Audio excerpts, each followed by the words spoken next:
Some of you, along that process, and it's true of you, it's true of many. Esther experienced it too, especially in the beginning.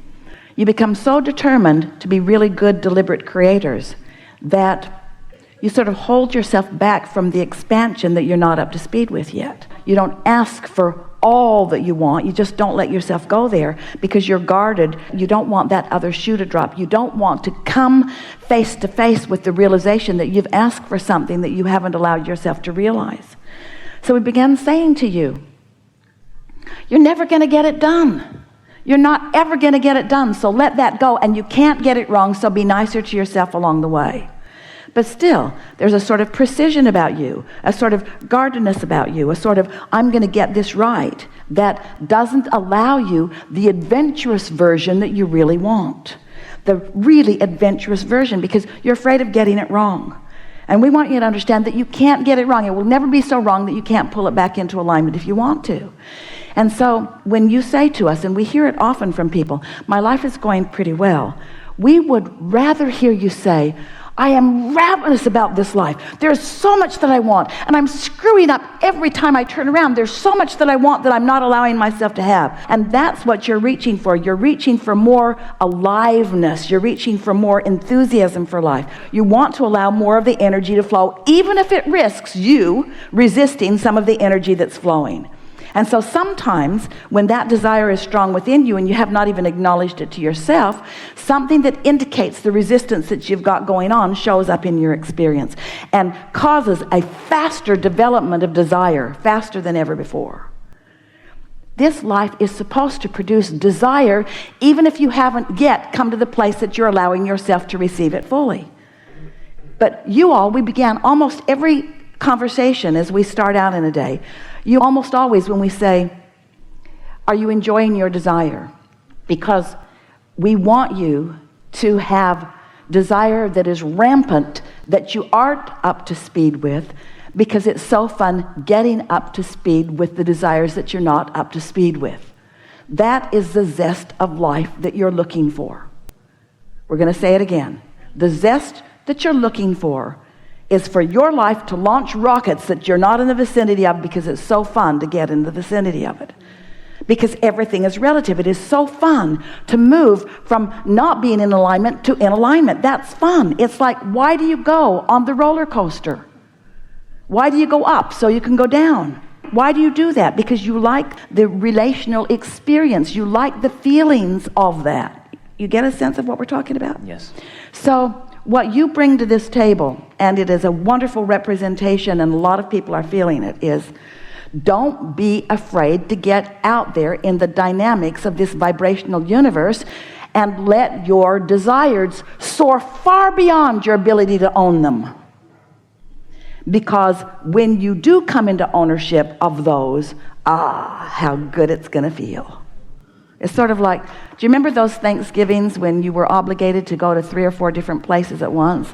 And by about the second or third Thanksgiving dinner, you wanted to die. Something that ordinarily would feel so wonderful was just not feeling so wonderful to you. You don't want to eat all your meals today. And you don't want to experience all the ideas that will flow to you in your whole lifetime today. You want them to just continue to come. So yes, you said, I'm going to go put myself into a physical body on the leading edge of thought, and I'm going to mix it up enough that I launch plenty of rockets of desires. And in the early days of your life, you launched more rockets that you could ever begin to keep up with. And you did not like that discord, and so you've decided to not do that again. But the thing is, you can't ever do that again because you now know too much. You know about alignment, so you can let your desires soar. You can reach for things that you have not been allowing yourself to reach for. And that's what this tripping up has been about. You've been deliberately holding stuff back, and you cannot do it. When you try to hold something back that's natural, that it flows, it causes a stronger discord, and that's what that's all about. So our encouragement to you is to let yourself desire.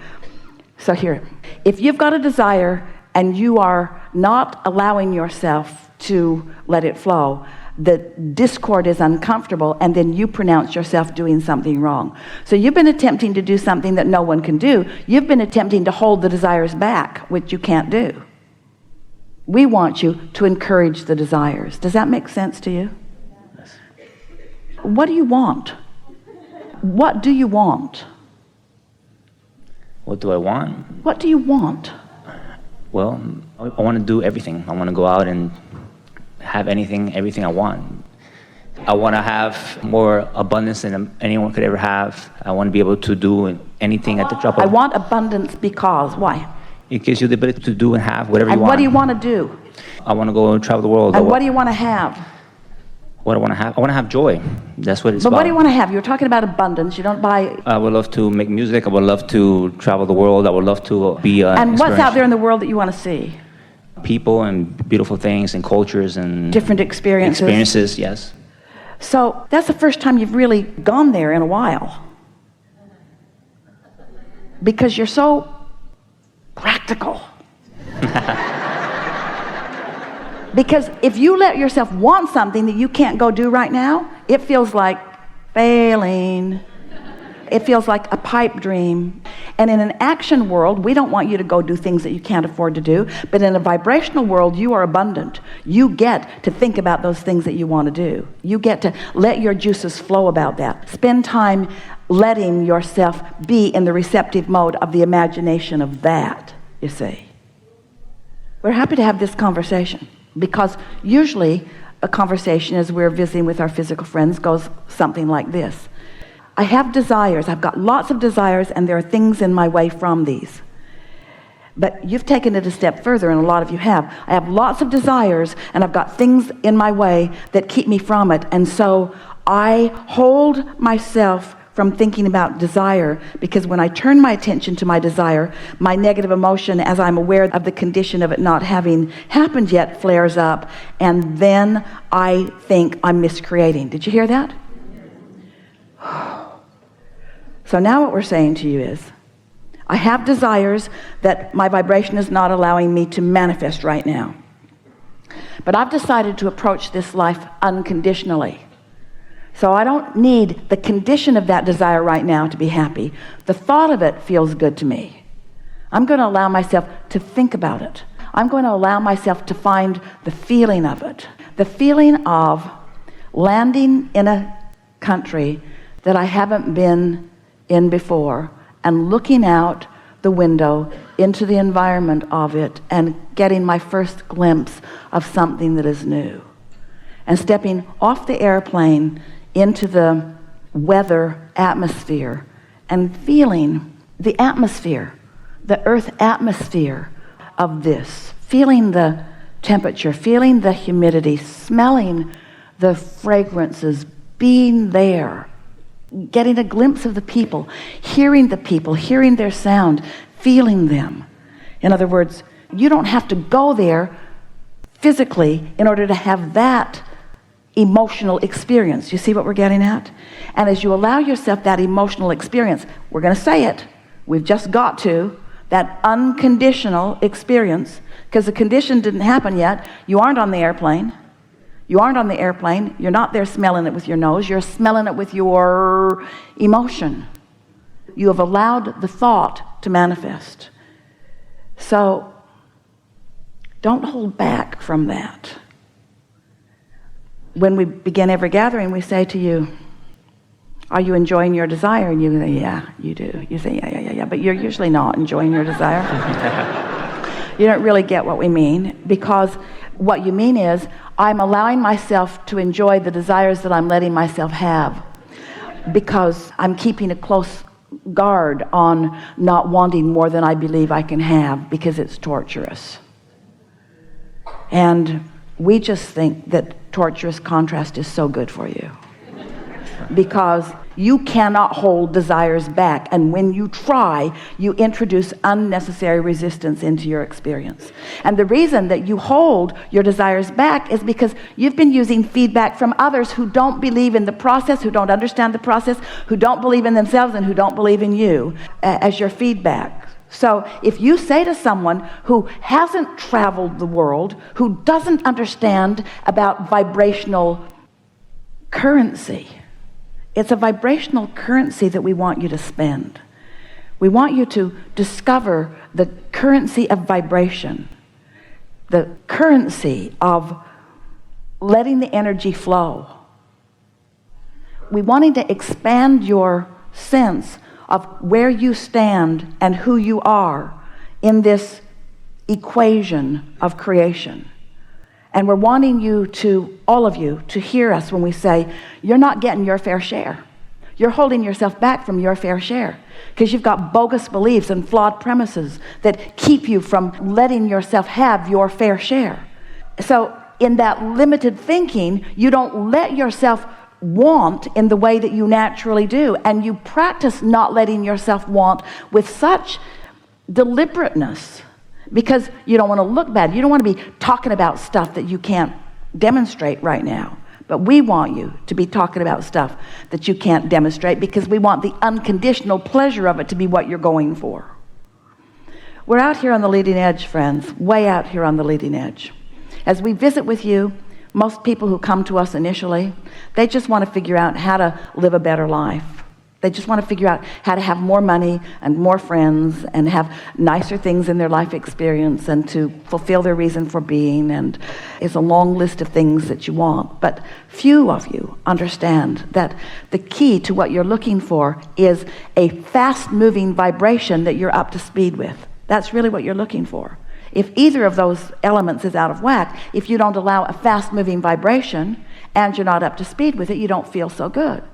So sometimes if in the early days, you allowed a fast-moving vibration, but you weren't up to speed with it, you felt bad. And so you say, well, I'm not going to do that again. And we're saying, but don't let the thing that you give up be your fast-moving vibration. Your fast-moving vibration must be encouraged. What you want to do is get up to speed with it.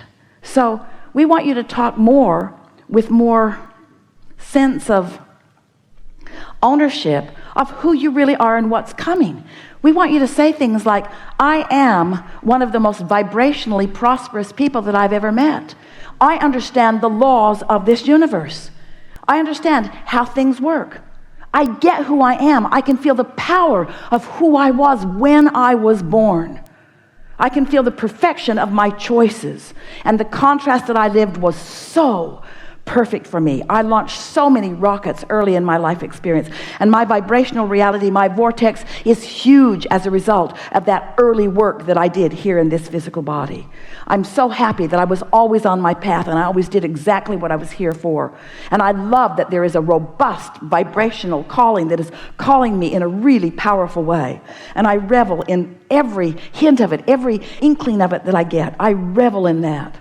And I love being consciously aware of my emotional guidance system. I love knowing when I'm letting myself be up to speed and when I'm not.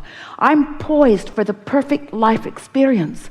I don't compare myself with one other person because what they have, what they're doing, what they're thinking, how they're being, how they're feeling really is irrelevant in terms of my relationship with who I am. It's irrelevant in terms of who I was coming in and who I was when I was born and who I am standing here and who I am as a non-physical energy. The only thing that is important to me is the relationship between who I really am and who I'm letting myself be. And I love thinking about who I really am. I love thinking about my unlimitedness. I love thinking about my worthiness, my blessedness. I love thinking about the possibilities. I love knowing who I am, and I'm so eager about manifestations of my life showing that to me. Esther found herself in a position where she saw and wanted and could afford a magnificent structure in a place that she had forgotten how much she loved being. And from the moment of finding it until she had ownership of it was a very short period of time because the momentum was moving so fast and she was really on the wavelength of that. So it happened really fast, and now, boom, there she's sitting in this really magnificent place overlooking this really wonderful vista. And as she sat there trying to comprehend the bigness of the manifestation, she understood the perfection of the alignment that she had accomplished. She didn't even know she had accomplished that alignment until the manifestation came into full blossoming view for her.